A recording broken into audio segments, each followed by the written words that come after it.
Boa noite a todos e o nosso desejo de plena paz.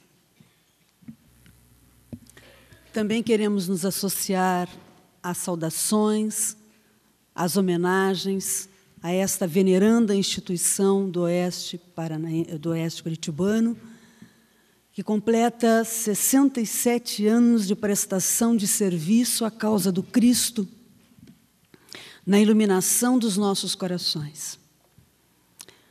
E deixa-nos a todos um grande desafio, que saibamos honrar com nossas ações, com o nosso esforço, com a nossa esperança, aqueles da primeira hora que fizeram os alicerces, enfrentaram as dificuldades imensas e nos legam hoje esse patrimônio espiritual que a todos nos recebe, nos trata e nos emociona. A decisão de ser feliz. Jesus teria oportunidade, mais de uma vez, em assegurar as potências da alma humana. A propósito, os estudiosos do campo da educação vêm enaltecendo o trabalho do mestre, particularmente nesse sentido. Na medida em que a aprendizagem está intimamente relacionada com o conhecimento do educando e com a convicção nas suas potencialidades, é imprescindível para o êxito do processo educacional acreditar na pessoa humana, ou seja, acreditar na sua capacidade de aprender. Na medida em que isso se torna compreensível, Jesus vem sendo apontado, também por este aspecto, como um pedagogo por excelência, o maior de que se tem notícia. Aliás, ele é o pedagogo maior de que se tem notícia não apenas por isso, pelos seus recursos didáticos, pela sua excelência da tese proposta e outros tantos matizes, mas particularmente por isso. Em todos os diálogos com os alunos, com as pessoas, ele sempre apostaria, e aqui não no sentido comum da palavra, mas no sentido técnico, na educação, das potências da alma do educando. A rigor, se nós formos refletir com maior profundidade, uma das causas da sua tarefa e da aceitação da tarefa por parte dele está exatamente nisto, em acreditar viável o ser humano. Na medida em que ele não tinha nenhum compromisso reencarnatório, ele não estava adstrito às questões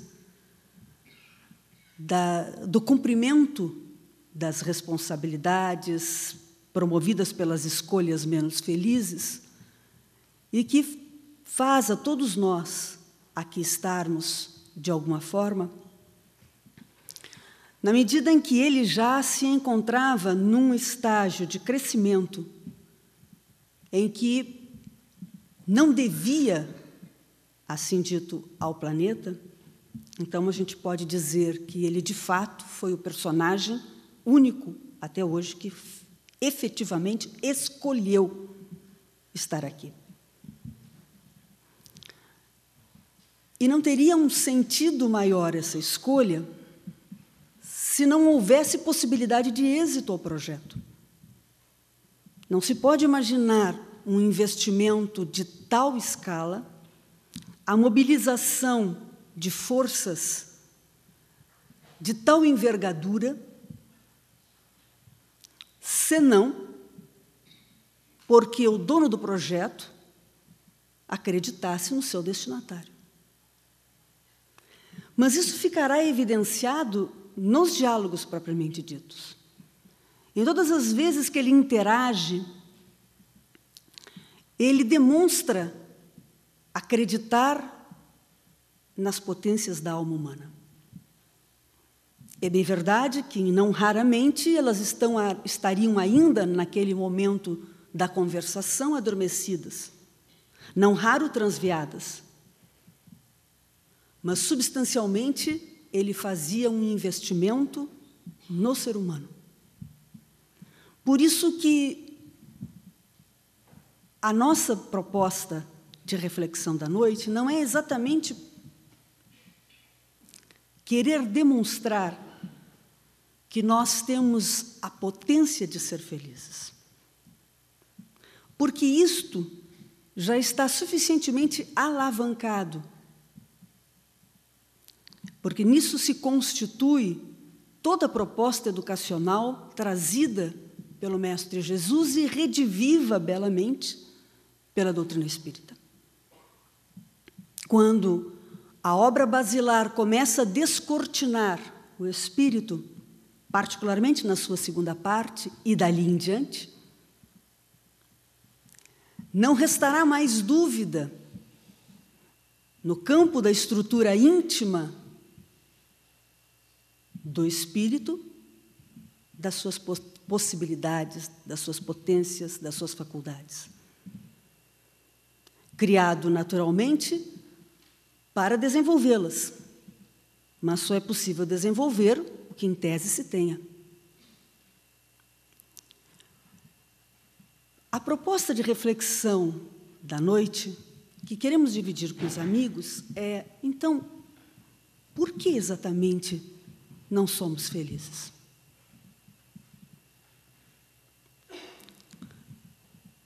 Se não há qualquer dificuldade no campo da gênese espiritual, no que tange à potência de ser, todos, invariavelmente todos, fomos criados simples e ignorantes, mas todos, invariavelmente todos,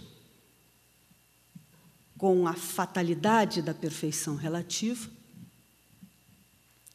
Se todos trazemos o mesmo conjunto de possibilidades no campo das faculdades, das potências, por que exatamente, mesmo no século XXI, ainda não somos felizes? Em parte porque não conhecemos essas coisas? Sim. Em parte porque ainda ignoramos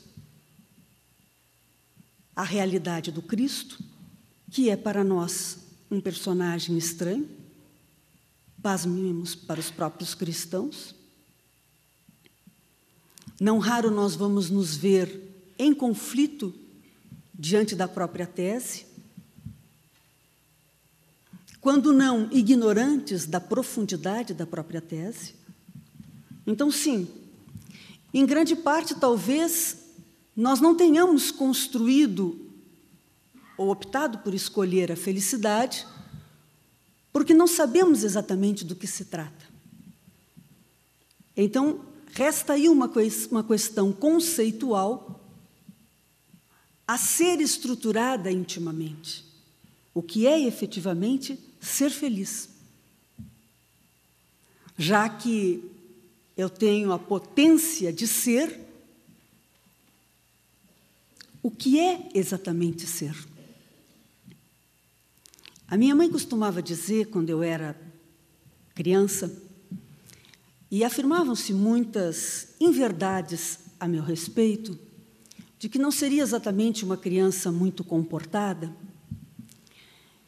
Então, vez ou outra, eu era convidada a algumas reparações, ou mesmo a algumas reflexões, Eu não sei exatamente se eu posso dizer pela minha idade que lancei o cantinho da meditação, mas, de qualquer forma, eu usei substancialmente. E a minha mãe tinha uma frase muito interessante. Quando tu está bem, tu pensa que tu está mal.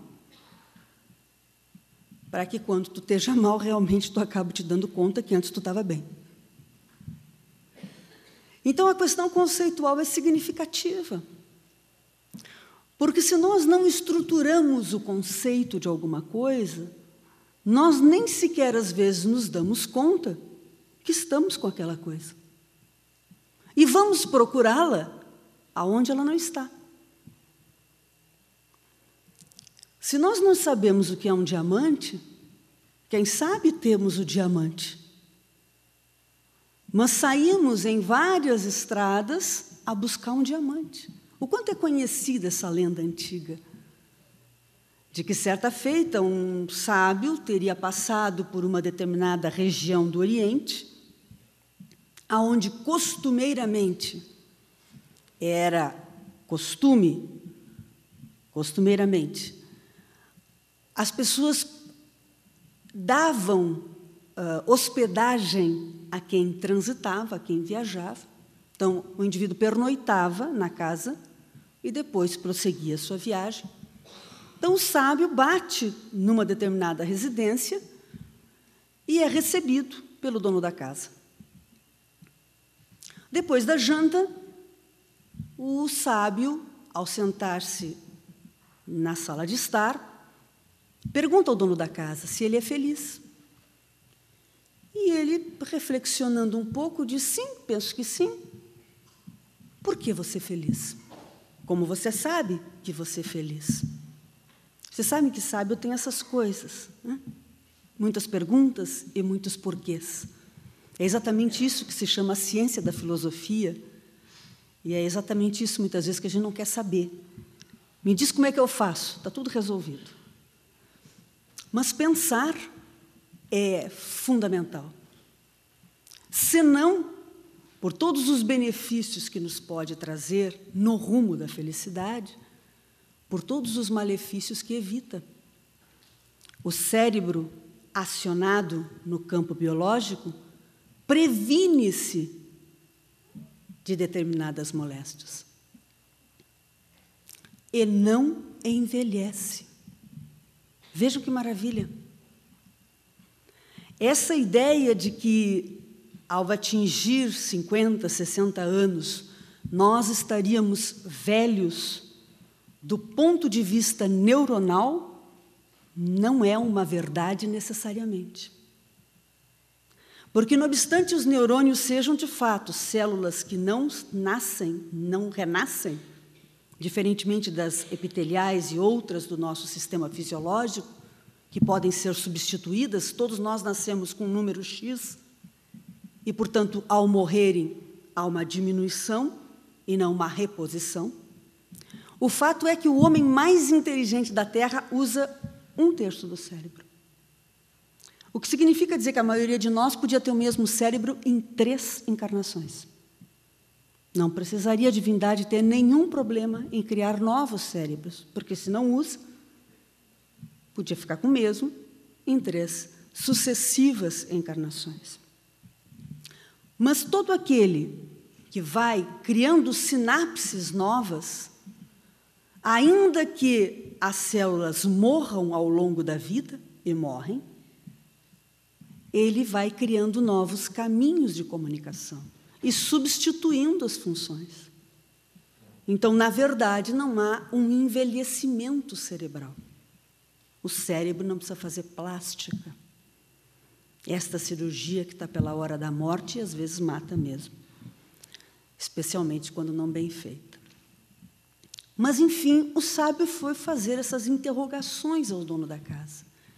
E ele, então, explicou ao sábio que ele era uma pessoa feliz, na sua opinião, exatamente porque a sua família tinha um bom relacionamento, não eram situações pontuais, expressivas, que causassem algum transtorno maior, muito pelo contrário, todos muito afetivos, sem aqueles desafios mais contundentes que verificamos, às vezes, numa experiência familiar ou noutra. Ele disse também que gozava de uma situação financeira tranquila, que lhe permitia o conforto e a tranquilidade do futuro pessoal e dos seus. Uma saúde razoável, inclusive para a idade. Então, ele era um homem feliz. Ao que o sábio redarguiu: você tem um diamante negro? Não. Tenho outros diamantes, mas não tenho diamante negro. Ah, então você não é feliz. Porque só pode ser feliz, e só é feliz quem encontra um diamante negro. E o homem perdeu a paz. E a felicidade foi junto. E naquela noite, não dormida, ele tomou algumas decisões. Despediu-se do sábio na manhã seguinte, reuniu os familiares e apresentou aquilo que decidiram. Ele asseguraria a vida de todos a partir da partilha, que já iria se estabelecer dias seguintes, e deixaria a região. Iria em busca do diamante negro. Porque só podia ser feliz um homem que encontrasse o diamante negro. E todo homem tem direito à felicidade. Despediu-se dos seus e foi. Diz a história que ele percorre uma grande extensão geográfica. Chega mesmo às proximidades da Europa e, procurando nos rios de todas as regiões, vai sofrendo o influxo das intempéries, das mudanças climáticas, particularmente a Europa, muito fria no inverno, pelo menos à época, e vem a contrair uma doença e desencarna, sem conhecer um diamante negro. Passam-se mais alguns meses, talvez anos, este mesmo sábio volta à região e lembra-se do amigo que o hospedara e vai à velha casa. Quem o recebe agora é um herdeiro. Ele apresenta-se, o costume continuava o mesmo, é hospedado, janta, volta a sentar-se na mesma sala e, naquele momento que iniciam as conversações, o sábio fica estupefato. O dono da casa preocupa-se e pergunta o que houve. E ele aponta para uma pedra que está sobre a lareira. O que é isso? Você tem um diamante negro. E aí ele começa a perceber que haviam outras menores, do mesmo quilate, do mesmo nível. Você tem vários diamantes negros. Ao que o dono da casa retargue: essas pedregulhos? Eles fazem parte da limitação do riacho que corre aqui nos fundos da propriedade. Eram as pedrinhas do riacho que o outro pisou durante toda a sua vida. Então, saber o conceito das coisas é indispensável para que nós saibamos exatamente o que buscar, a fim de decidir se vale a pena buscar e os meios de buscar. E, neste sentido também, Jesus, como este pedagogo, será primoroso. Mas, particularmente, a doutrina espírita, nos instrumentalizando a respeito do espírito, da sua destinação, da sua gênese, da sua finalidade, etc., etc. Ora, se o paradigma torna-se espiritual e, portanto, não só não nascemos exatamente no berço, mas, fundamentalmente, não morreremos no túmulo, se a vida continua, então, evidentemente que os conceitos passaram a sofrer o influxo deste modelo de pensar. E nem tudo o que era considerado felicidade até então prosseguiu sendo a partir deste novo paradigma. De qualquer forma, nós estamos também instrumentalizados para conceituar felicidade. Sabemos que, inobstante o valor da posse material, dos deveres que temos para com ela, dos benefícios que podemos fazer a partir dela, não é essencial. E, fundamentalmente, é transitória. Então, não estamos dizendo, porque Jesus não disse, que os bens materiais da vida são dispensáveis e insignificantes. Porque quem assim se posicionar, necessariamente se tornará uma carga para a sociedade. Mas, indiscutivelmente, são, por mais importantes que se constituam no momento em que os possuímos, transitórios. Ou seja, não vão conosco na viagem que todos teremos que fazer. Ainda que tenhamos a engenhosidade de construir o caixão com gaveta, ficam as gavetas, o caixão e tudo que tiver dentro. Inclusive nós mesmos, do ponto de vista fisiológico, ficamos ali.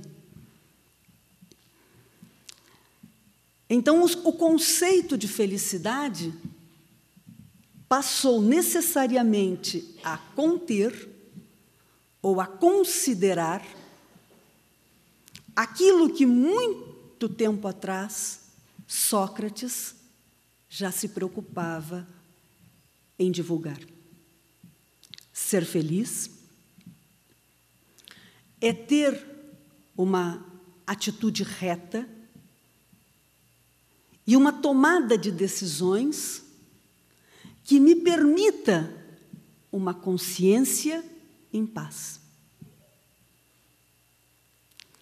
Recentemente, um filósofo argentino afirmaria que ser feliz é ser jovem. E é evidente que ele não estava falando da juventude física, porque esta é também mais uma das fantasias. Tem a sua importância enquanto ela está, mas ela não é, ela também passa. Ele estava falando, naturalmente, do conteúdo psicológico da fase chamada juventude. Porque a fase da juventude é a fase do nascimento dos ideais. É a fase das expectativas.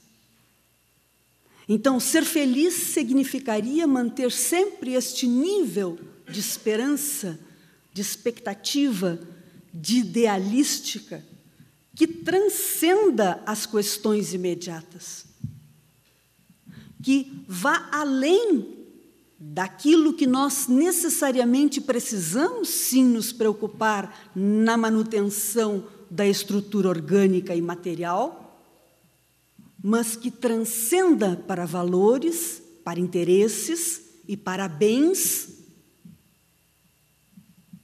em outro nível que não a matéria. A fase da juventude se caracteriza por isso. Se não está exatamente assim em nossos dias, não se deve à incompetência da juventude, mas, quem sabe, a larga e perniciosa influência e a ação criminosa que exercemos enquanto sociedade sobre a fase infantil e juvenil nesses últimos tempos, solapando-lhe as possibilidades de ser criança e de serem jovens, trazendo-lhes uma carga de solicitação e de influência doentia que vem mudando os rumos de muitos e cortando as expectativas de outros tantos. Mas, de qualquer sorte, a psicologia característica desta fase é essa. Mas Irenaeus afirmaria ou associaria a felicidade à juventude por mais uma razão. Porque, em tese, e vejamos que nos países menos evoluídos é realmente em tese, é a fase em que nós ainda não realizamos uma ação que inviabiliza ou dificulta a realização do que haja de melhor em nós. Então, o que o filósofo, em tese, está querendo dizer, que felicidade para ele é poder ir tomando a vida no seu passo a passo, a fim de que, ao transitar por ela, eu possa olhar para trás sem ter do que me arrepender. Portanto, todos os conceitos transcendentes à posse. Todos os conceitos que, de alguma maneira, desenvolvem a ética. Todos os conceitos baseados, direto ou indiretamente, na linda proposta trazida por Jesus, o paradigma dessa nova era. Então, por que ainda não somos felizes? Se já entendemos que é possível ser enquanto potência, se já estamos empreendendo os esforços para conceituações que nos permitam investimentos de longo prazo, e, neste sentido, homenagear 67 anos de uma instituição é fundamental. Não que a instituição espírita seja a única ferramenta que possibilita a felicidade humana, em absoluto. Mas é uma notável ferramenta que possibilita a felicidade humana. Porque, embora não sejamos os únicos imortalistas, que é efetivamente a filosofia que possibilita a felicidade humana, porque vai fazendo com que este homem, sabedor de que a vida continua, aprenda a tomar decisões para que um futuro lhe seja mais favorável, dá-se conta de que presente é um tempo significativo, a nossa vida não está adiante, ela está agora, porque o adiante é meramente o resultado do agora. O imortalista, de qualquer matiz, ele tem a possibilidade de fazer essa verificação, essa aferição. E tudo na sua vida passa por esse olhar, passa por esta maneira de ver. Então, ele pode entender Paulo. Tudo me é lícito. Lícito no sentido de que é possível. Eu tenho a potência para, mas eu terei que refletir se me convém. Eu tenho a potência de me apropriar. Eu tenho uma inteligência. Mas a metodologia que eu estou usando para me apropriar me trará que consequências? Então, é lícito nesse sentido, não lícito no sentido de licitude, mas lícito no sentido de potencialidade. Eu tenho a potencialidade de pegar o bem da vida, inclusive se eu considerar a pessoa humana. Aquele indivíduo é o único que me fará feliz. Então, eu vou lá e pego. Posso? Pode, no sentido de potência. Artimanhas é o que não falta. Metodologias é o que não faltam. Mas você terá que se responder. Você pode fazê-lo. Tem a possibilidade de fazê-lo, está transcorrendo com ele, está caminhando com ele nesse momento, mas lhe convém, porque transitará muito adiante. Então, esta visão imortalista, ela transformou a ética. Quem sabe, os meus gozos passam agora por um outro foco de análise. As minhas vontades são avaliadas por um outro olhar. Não apenas do vontade enquanto querer, não apenas vontade enquanto poder, mas vontade enquanto convir. Esta é a ética imortalista. E por isso é uma ética mais condizente com a fraternidade, com a justiça, com a paz. Porque cada indivíduo, ao dar-se conta que ele efetivamente tem força, que ele efetivamente tem a possibilidade da realização da atitude X ou Y, ele vai refletir em relação à conveniência da atitude X ou Y. Não mais porque agora alguém lhe vigia os passos. Porque mesmo que nós imaginássemos uma sociedade perfeita, onde todos os passos pudessem ser vigiados, haveríamos de convir que alguém, em algum lugar, poderia transigir, poderia escapulir. Por mais perfeita que fossem as regulamentações, por mais bem elaborados que fossem os sistemas de análise, de julgamento, de avaliação das condutas humanas, o mundo íntimo é indevasável.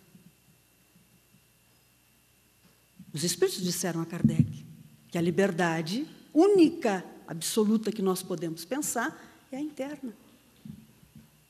Então, pelo menos no campo virtual, ele estaria realizando.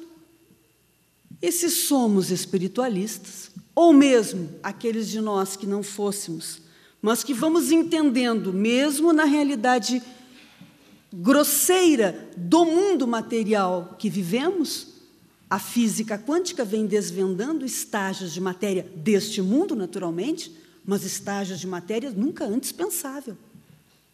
Por exemplo, o pensamento. Elemento altamente construtor de uma realidade concreta, não enxergável, talvez, com os olhos, mas tão concreta quanto aquela enxergável pelos olhos. Então, imaginar que seja possível controlar este homem modificará suas condutas e, efetivamente, se tornará um cidadão social na medida em que ele compreenda da conveniência ou da inconveniência de determinadas atitudes X ou Y. A rigor, no próprio campo material, nós podemos confirmar isso. O quanto investem os países desenvolvidos na questão educacional, o quanto investem os países desenvolvidos na questão da efetividade das suas leis, não apenas para responsabilizar o infrator X ou Y, mas porque da eficácia da lei nasce a educação da sociedade. Não é apenas a questão pontual daquele cidadão que transigiu a regra e o contrato social, que precisa a sociedade dar conta, mas é porque ele se tornará um exemplo. A sua atitude se torna conhecida, e a forma como aquela atitude é tratada estimula a virtude ou estimula o vício. Porque se não dá nada, por que eu não vou fazer? Agora, para os imortalistas, esta venda da mídia de que não dá nada não é exatamente assim. Porque ainda que eu venha a escapulir da justiça humana, Deus, provavelmente sabendo que existiríamos, nós, os criativos brasileiros, Onde colocou a lei? Na consciência. O chip não está fora para fotografar, porque este a gente inibe com mecanismos X ou Y. O chip está dentro, fotografa. E então é uma questão de definição do convém ou do não convém. E por isso a divulgação das teses totalistas são pedagógicas para a humanidade, não são apenas religiosas no sentido formal da palavra, mas são religiosas no sentido que possibilitam um processo educacional de fato integral, que transforma e constrói um cidadão que possa viver no mundo, interagindo no mundo e contribuindo no mundo consigo e com os demais. Particularmente, nós dissemos que o Espiritismo é uma ferramenta apreciável, embora não única, porque a imortalidade da alma explicada pela ciência espírita, convenhamos, a partir das pesquisas, a partir do autoinvestimento na metodologia de Kardec, e etc., etc., mas substancialmente a partir do fato da comprovação do tal de mundo espiritual. Na medida em que esse mundo espiritual deixou de ser algo abstrato para ser algo concreto, as coisas se fazem mais incisivas e mais atuantes deste meu processo de escolha, nessas minhas tomadas de decisão. Porque eu sempre soube que haveria consequências dos meus atos. Mas exatamente o que era um céu e o que era um inferno? Cá entre nós, aos 12 anos, quando mais ou menos eu entendi a descrição, eu achei o céu um lugar não muito atraente. Porque aos 12 anos tocar harpa não é atraente. Salvo para um artista, né? Evidentemente. Aos 12 anos a gente quer outros instrumentos. E quando eu fiquei sabendo que anjo tocava a harpa, achei mais atraente o inferno. Pelo menos era mais quentinho, devia ter outras coisas mais interessantes. Mas quando nós vamos descortinando este mundo espiritual, que Kardec o fez com tanta precisão e com tanta minúcia, não satisfeito em descrevê-lo esparsamente na Revista Espírita, nas suas pesquisas, não satisfeito com as obras básicas iniciais, ele ainda teria a preocupação de concretizar esse mundo pedagogicamente na segunda parte do Céu e Inferno. Porque qualquer indivíduo que lê a segunda parte da descrição dos espíritos depoentes vai começando a estruturar mentalmente nos seus arquivos os espaços. Mas, indiscutivelmente, nenhum de nós pode negar a grande contribuição que deu André Luiz nesta área. A partir da série Nosso Lar, este mundo, então, passa a ser algo que nós podemos colocar e mapear.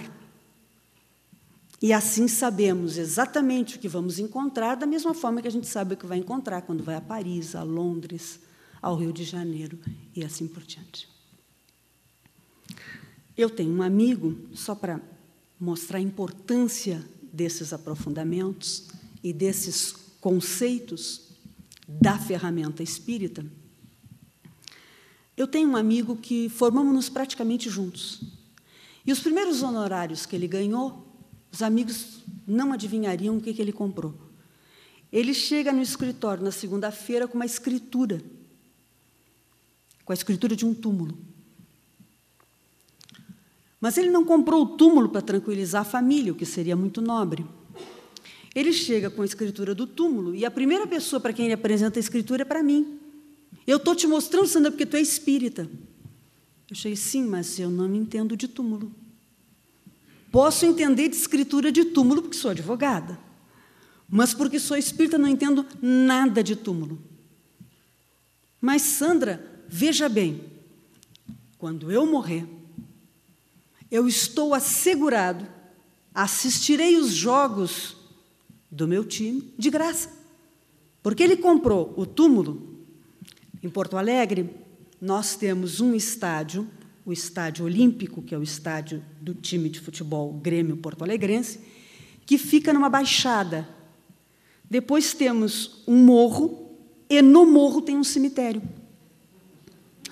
O cemitério João 23. O que fez o genial colega? Comprou um túmulo no último andar do cemitério. Que eu não entendo porque é mais caro. Porque eu entendo no último andar de condomínio, agora de cemitério. Mas era o mais caro. E ele então me disse, quando eu morrer, eu vou ver todos os jogos do Grêmio de graça. E eu então fiquei muito triste. Porque eu dei-me conta da inutilidade de uma crença. Na medida em que não havia um conceito dentro daquela crença.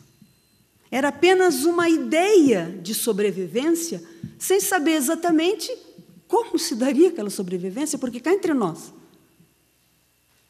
ele vai ficar deitado. E deitado ele não vai assistir coisa nenhuma. Se ele acredita que o espírito prossegue deitado, deitado só olha para cima. E quem conhece caixão sabe que não dá para levantar a cabeça ali dentro. Então, o time está lá embaixo jogando, ele não vai assistir nada. E cá entre nós, qual é a melhor coisa de ser morto? É exatamente não pagar ingresso. Entra e sai a hora que quer. E, melhor ainda, os mais inteligentes podem sentar nos melhores lugares, que geralmente são os do presidente, da diretoria, etc. Então, senta, assiste, está perdendo, levanta e vai embora. E eu, então, dei-me conta da análise preciosa deste mundo espiritual, o quanto estrutura a nossa possibilidade de tomada de decisões. Porque não é algo vago, mas é algo concreto. Então, resolvida também essa questão conceitual, resta saber por que nós não somos felizes.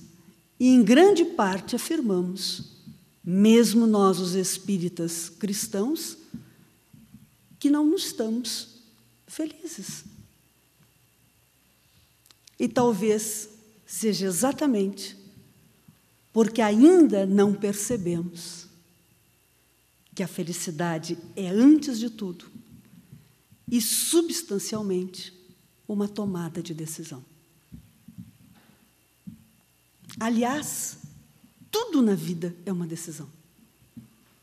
Levantar da cama é uma decisão. Abrir os olhos quando acorda é uma decisão. Acordar é uma decisão. Comer, não comer. Não há um ato humano que prescinda de uma decisão. Mesmo os voluntários fisiológicos são uma decisão automática da lei.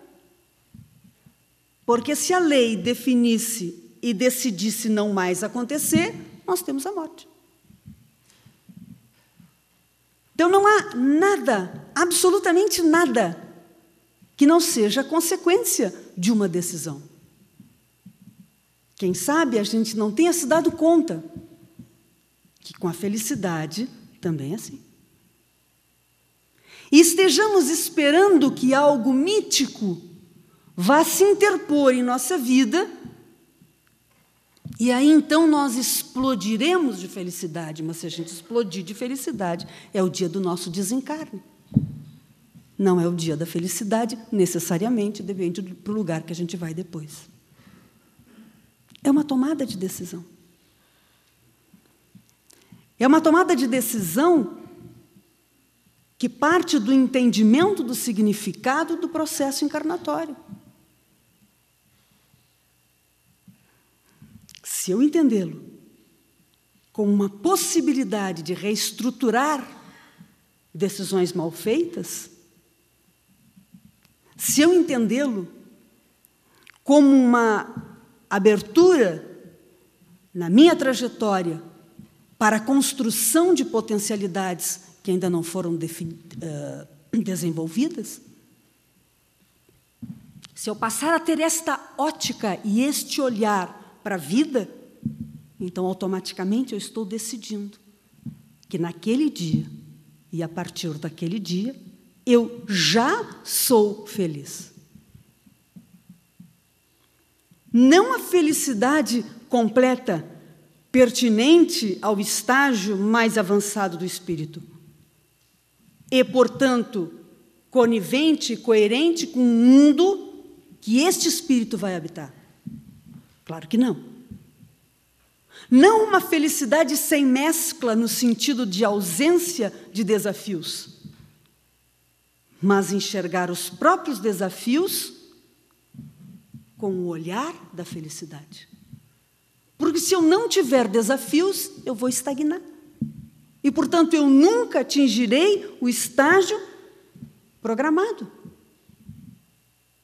Os dissabores e as vicissitudes precisam ser olhadas a partir de uma decisão de felicidade. Porque os dissabores e as vicissitudes são não só reparadoras das tolices, o que ninguém pode pretender sentir feliz com débito, é o sonho de todo devedor, mas é impossível. Mas não é só isso. Mas é a possibilidade da própria reparação, que então vai promover-me aos meus próprios olhos, mostrando que eu sou, sim, esse personagem em que vale a pena investir. Que eu sou, sim, alguém que traz intimamente N qualidades, que não as realizou no momento anterior e agiu de forma infeliz, porque, quem sabe, não sabia, ou mesmo não quis, ou as circunstâncias não favoreceram, ou não tinha a ferramenta de que dispõe hoje, isso pouco importa, porque quem vive de passado é museu. Mas hoje eu tenho a ferramenta, hoje eu tenho o conceito, e, portanto, a vicissitude não apenas é esse espaço reparador, mas é o espaço promotor das qualidades da minha alma, para que eu, então, me enxergue como esta pessoa que eu fui criada. E quando a vida, pois, me oferece o desafio da tolerância, e eu correspondo ao desafio, quem ganhou? O indivíduo para com quem eu fui tolerante? Provavelmente. Mas quem ganhou fui eu, por sentir tolerância. A emoção sentida, ela é tão saudável que eu, então, senti a felicidade. Quando a vida me oferece o desafio do perdão, eu estarei favorecendo o indivíduo a quem perdoo muito pouco cá entre nós. Porque o fato de eu perdoá-lo não o libera da dívida. O perdão libera quem perdoa, não quem é perdoado. O perdão favorece ao indivíduo que se dá o direito de perdoar. E, naquele momento, ele decidiu ser feliz. Porque ele rompeu com a canga da mágoa, que escraviza e o torna uma vítima contumaz de si próprio, não mais do agente que o machucou naquele outro momento. Ele é um indivíduo que se machuca, porque ele ressente. Então, ele libera-se dessa canga, desta prisão.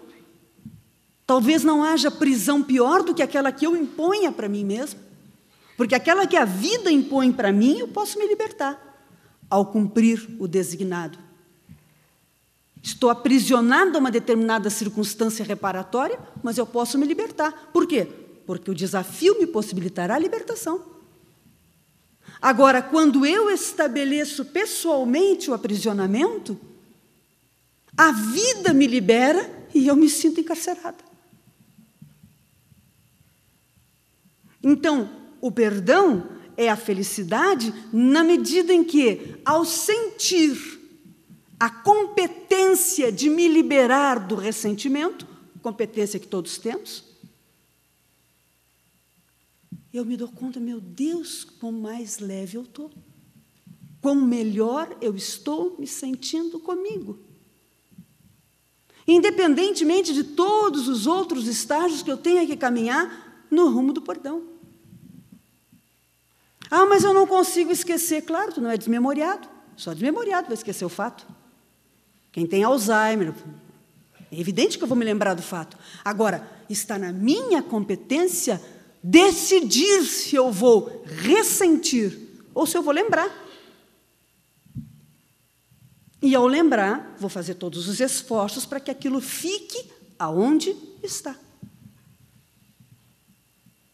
Então, efetivamente, o ser feliz é uma decisão. É uma decisão absurdamente pessoal e de entendimento da possibilidade de convergi-la e de conviver juntamente com todas as demais circunstâncias da vida que não necessariamente me tragam emoções agradáveis, que muitas vezes podem me convidar à convivência com a própria vicissitude, mas dependendo do olhar em relação à vicissitude, eu posso chorar sorrindo. Porque eu posso chorar em paz. Eu não sou o algoz, eu sou a vítima. Pelo menos hoje. Eu não sou um indivíduo que promove, eu sou um indivíduo que sofre. Então, na verdade, eu sou aquele que me libero em relação ao passado. E, portanto, eu sou feliz. A decisão de ser feliz necessita do entendimento da oportunidade vivenciada no aqui e no agora. E no aprendizado, no passar a olhar a vida, as coisas e as pessoas com este paradigma que nós dizemos acreditar. E exigir-nos a coerência entre o que dizemos e, evidentemente, entre aquilo que agimos. Porque se dizemos que o processo encarnatório é uma possibilidade saudável e feliz, olhemo-lo como tal. Retirando a canga de transitar na Terra com eu sou um indivíduo muito provado, que muito eu espio, que bom. Porque se eu sou um indivíduo que transita, é porque eu sou um indivíduo encarnado. Pior seria quando eu estivesse ainda do outro lado. É uma questão de aprender, na verdade, a carregar a cruz. Tem indivíduos que preferem colocar pendurado no pescoço, claro que anda para baixo. Porque cruz não foi feita para carregar no pescoço, foi feita para carregar no ombro. Ela tem exatamente o ângulo para ficar mais leve. Então, significa dizer, aprender a viver de forma a tornar a vida o mais saudável, o mais tranquila, o menos grave que ela possa ser. Porque todos, invariavelmente, carregaremos as respostas das nossas escolhas. Agora, como vamos fazê-lo? Se é acrescido de uma visualização de dor e de canga, ou visualizando como oportunidade reparadora e desenvolvedora daquilo que temos de melhor, isto é a decisão de ser feliz. Observemos. Quantas vezes as coisas se tornam piores, não exatamente em relação à lei de causa e efeito. Nós preferimos dizer que é em relação à lei de causa e efeito, na fuga escapista de não ter que assumir uma atitude. Mas as coisas são piores porque nós as fazemos piores, com a omissão, com a negligência, com a ausência de reflexão. O quanto a vida já podia ser melhor aqui e agora, independente de todos os desafios, porque passa este planeta de provas e expiações. Se pelo menos nós fôssemos pessoas, no mínimo, de melhor humor. Porque humor não tem a ver necessariamente com felicidade, tem a ver com educação. Se nós aprendêssemos a conviver uns com os outros. Então, nós costumamos atribuir a lei de causa e efeito. Não, eu estou vivenciando esta situação no meu emprego, é muito ruim a relação ali, porque eu fui um indivíduo muito mau. Então, é claro, é razoável que as pessoas não gostem de mim. As pessoas não gostam de mim porque eu sou mal educado. Não é porque eu sou um indivíduo que está reencarnado para ser punido. Eu não cumprimento ninguém, eu não agradeço a coisa nenhuma. Eu não me interajo, eu não presto nenhuma gentileza.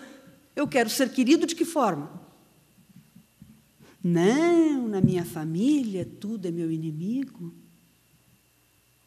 Mas a família está bem, até que ele chega. Há um ditado espanhol que diz que o cavalo tem o lado melhor para montar. Se tu montar do lado errado, ele te dá uma patada. Então, significa que na vida sempre há uma maneira melhor para fazer as coisas. Independente, evidentemente, da lei do karma, que todos vamos dar conta e ninguém vai conseguir escapulir. Genial, só para caminharmos para o encerramento, a interpretação do próprio Kardec nessa matéria. Talvez a mais notável das análises destas questões desses dias de ser feliz seja dele mesmo. Lá no capítulo 5 do Evangelho segundo o Espiritismo. Quando ele vai, antes de tratar do objetivo do capítulo, que naturalmente é explicar as causas anteriores das aflições, porque o grande objetivo do capítulo é explicar as aflições que são inexplicadas. Mas antes da belíssima análise das causas anteriores, do aprofundamento lúcido, pertinente, valiosíssimo, do processo reencarnatório como reparador e estimulador de relações melhores, e explicando-nos as situações inexplicáveis ou inexplicadas, ele coloca uma outra matéria, que não, a rigor não seria daquele capítulo. Causas atuais das aflições. Eu passo muito mal quando eu como. Tomei veneno na última encarnação. Não, é a televisão que está ligada, passando tudo que é loucura possível, imaginável, todos os desastres do planeta, a destruição, e é o crime do dia, que eu assisto desde que eu acordo até que eu deito, e o problema é do veneno da outra encarnação, que eu não sei nem se eu tomei, mas com toda certeza estou tomando agora. Eu só seguro, se a gente observar, a gente segura o controle, mas o dono do espectador é o controle. Eu só aperto, mas é ele que decide o que eu vou ver.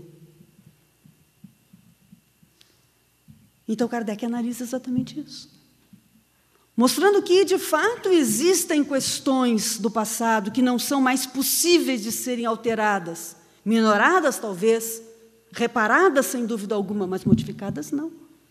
Mas entre estas e as centenas de outras questões do dia a dia que eu vivencio em função das escolhas daquele dia, cá entre nós é uma larga diferença. As questões que eu sim tenho que sofrer as consequências, mas que não estão no passado encarnatório, e sim no passado do dia, da hora, do minuto, da semana, do mês, de como eu levei a minha infância, a minha juventude, Eu hoje padeço de todas essas moléstias porque eu fui um indivíduo muito ruim na outra encarnação. Não, gastou toda a energia que tinha até os 30, fazendo o que podia e o que não devia. E agora transfere para a reencarnação as consequências daquilo que carrega. E o que não dizer da forma como nós nos educamos. Meus filhos, eu devo lhes ter feito muito mal em outras vidas, porque hoje me tratam desta forma. Eu fiz muito mal nesta, porque não lhes dei educação, não lhes dei limite. Esses dias eu ia fazer o check-in para uma viagem, e um pai, isso lá no aeroporto de Porto Alegre, o pai coloca o menino em cima da mesinha, diz para a tia, o que o papai te ensinou? Diz, cachaça. Todo o pessoal da companhia riu. E eu rezei tudo o que eu sabia para mandar prender uma criatura dessas. Porque tem que chamar o conselho tutelar numa hora dessa, pelo amor de Deus. Então, efetivamente, existe algumas questões pontuais, doloridas, sim, existem. Mesmo sobre elas, e em relação a elas, eu posso decidir ser feliz, sim, na maneira que eu a encarar. Mas, fundamentalmente, eu posso decidir ser feliz tomando decisões agora, que não compliquem daqui a 5 minutos a minha vida, daqui a 10 minutos a minha vida, daqui a um dia a minha vida, etc, etc. Eu tomar uma decisão que implique numa consequência favorável e promotora da minha felicidade. Porque é evidente que todos temos pressas, temos horários, temos isso, temos aquilo. Mas, às vezes, para ganhar 1 minuto, a gente perde um dia resolvendo problema de trânsito. Porque, assim como a gente tem pressa, todos têm na cidade. Então, a decisão de ser feliz, independente da ótica como eu olho a vida, está na sabedoria de decidir tudo, e absolutamente tudo, o que a vida me ofereça durante aquele dia, da melhor forma que eu possa naquele momento, para que a resposta, que será inevitável, porque se o plantio é livre e a colheita é obrigatória, seja no sentido promotor do que me convém. Mas se eventualmente eu me enganar, não tem problema. Aprenda com o erro, porque só errar não adianta. Pois é bom errar porque a gente aprende. Tem gente que erra e não aprende, continua errando. Então, para aprender, não precisa errar. O erro não é pressuposto da aprendizagem. Agora, se ele eventualmente acontecer, já que aconteceu, aprenda com ele. Poderia ter aprendido sem ele, mas já que ele aconteceu, não o torne inútil na sua vida. Aprenda com ele. Então, nem mesmo na eventualidade do erro, eu posso perder ou devo deixar de olhar pelo viés da felicidade. Porque se eu for inteligente, vou aprender com ele. E dali para frente, pelo menos aquele, não vou repetir mais. Os amigos vão dizer, Sandra, mas nesse sentido nós precisaremos de apoio X, Y, Z. Sem dúvida alguma. Kardec colocaria com muita propriedade um estudo belíssimo da lei de sociedade, dizendo que nós estamos uns com os outros para ajudar-nos uns com os outros. Temos aptidões diferentes, não faculdades diferentes, mas temos aptidões diferentes. Então, aí estão as ciências da saúde, da alma e do corpo, e aí estão as religiões, nas quais se insere o espiritismo com um aporte terapêutico significativo, que não substitui, por óbvio, a ciência, mas que colabora sensivelmente. Então, se eventualmente nós estamos transitando num momento em que precisamos da atuação da sociedade em relação a nós, sejamos felizes, inteligentes e busquemos o auxílio. Eu estou no auge de uma depressão. Para isso tem médico. Para isso temos as conversações fraternas nas instituições, para isso temos as medicações, para isso temos as terapias alternativas, para isso temos tudo. Então, não há nenhuma justificativa para que o indivíduo não decida pela felicidade. Muito pelo contrário. O convite é exatamente que ele tome a vida nas mãos e faça o melhor. Há uma história que conta que um rei quis tomar as terras do príncipe vizinho. Vocês já me ouviram cantar, alguns que me conhecem, muitas vezes. Mas não haveria outra forma de concretizar o raciocínio sem essa história. E chamou então o príncipe e disse: eu te concederei a vida se tu me responderes uma pergunta. Pois não, excelência, majestade. O que é que uma mulher mais deseja? O príncipe pensou e não sabia. Pediu 48 horas e o rei, para querendo parecer ainda mais magnânimo, concedeu. E o príncipe foi para a rua, perguntou para um, perguntou para outro, perguntou para outro, ninguém sabia. Até que ele lembrou-se que na cidade tinha um sábio, e sábio sabe tudo. Mas aquele era um sábio de verdade, porque ele, embora não soubesse tudo, ele sabia quem sabia. E disse ao príncipe: naquela montanha tem uma bruxa, e ela sabe a resposta. O príncipe foi na montanha, bateu à porta da bruxa, de fato era uma coisa horrenda, e ela disse: eu sei. Então me diga, minha irmã, porque eu contei tanto essa história que eu descobri que o príncipe é espírita. Vocês vão concordar comigo, é só esperar o fim. Os que não sabem, claro.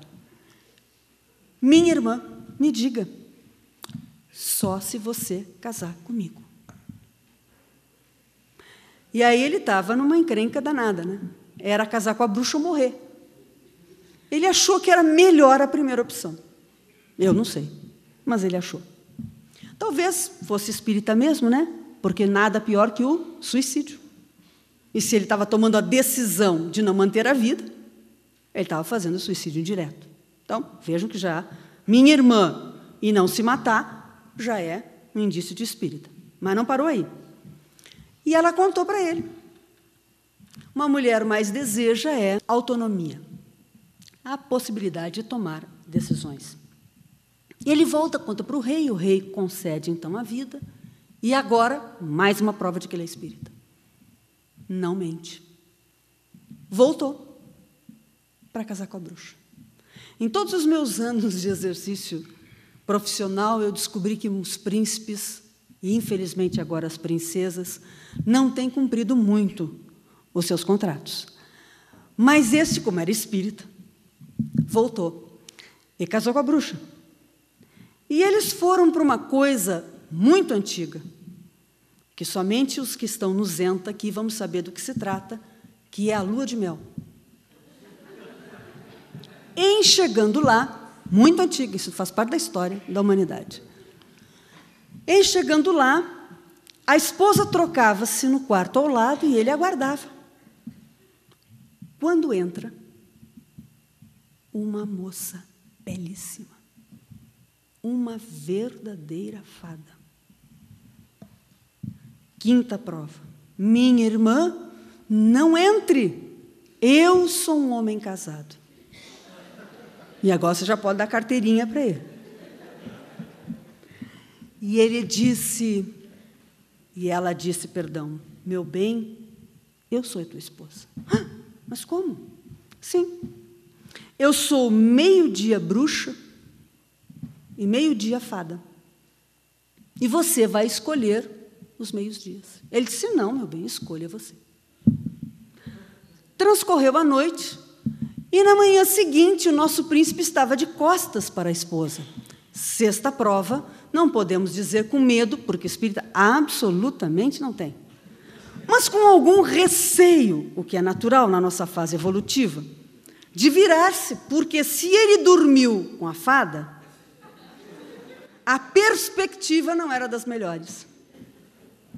Mas ele, sétima prova, orou profunda e sinceramente, provavelmente, a toda a pleiade dos nobres espíritos, e voltou-se.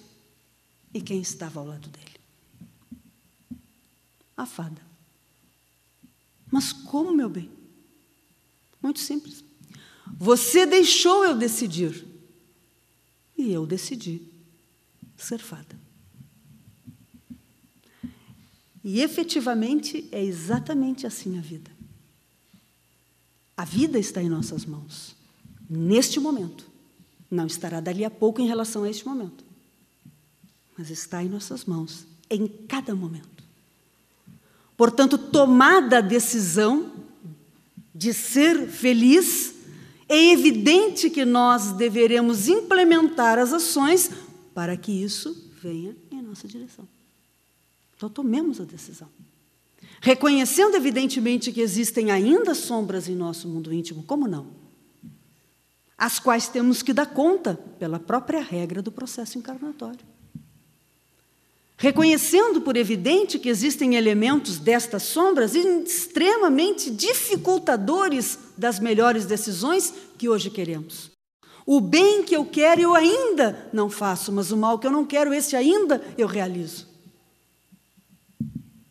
Mas, insubstituivelmente, fundamentalmente e principalmente, nós temos que nos dar conta, tem que cair a ficha, na bela parábola do filho pródigo, como abrimos os nossos trabalhos, cair em si, ou como diz a gurizada, cair a ficha, de que substancialmente o que eu sou é um filho de Deus.